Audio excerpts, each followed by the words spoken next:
Ladies and gentlemen, how's everyone doing tonight? Great to see you all here, ready to have a good time.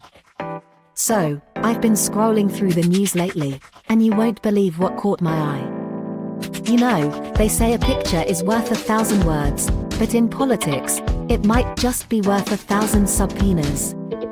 I mean, did you all hear about the latest lineup at the Atlanta jail? It's like they're dropping the hottest mugshot album of the year. Move over, Taylor Swift, we've got Rudy Giuliani, Sidney Powell, and the gang giving us their best, I can't believe this is happening, expressions. I bet their family photos this year are gonna be interesting. And of course, we can't forget the headliner, none other than the former president himself. That's right, Donald Trump is stepping up to the plate, ready to prove that his "you're fired" catchphrase wasn't just for reality TV. Now it's more like, "you're indicted." I can just imagine the conversations in that jail. "Hey Rudy, did you bring your hair dye with you?" And Sidney Powell, she's probably asking for a Kraken coffee in the morning to really get things going. You can't make this stuff up. But you know, it's not just the big names that are getting their moment in the spotlight.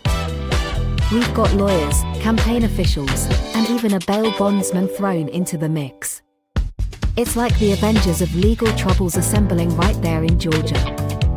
I can see it now, a superhero movie poster with all of them lined up in their mugshots, each with their own quirky tagline. John Eastman, fighting for justice, one conspiracy theory at a time. Or how about Kathy Latham making the grand jury regret that lunch break? And let's not forget Scott Hall, the bail bondsman. He's probably sitting there thinking, I've bailed people out of jail my whole life, and now I'm on the other side of the bars.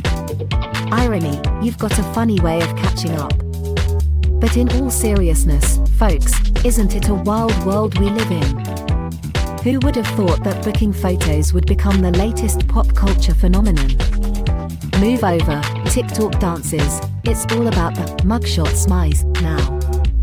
So, as we follow this bizarre saga of political intrigue and legal drama, let's just remember that even in the midst of serious situations, there's always a little room for humor.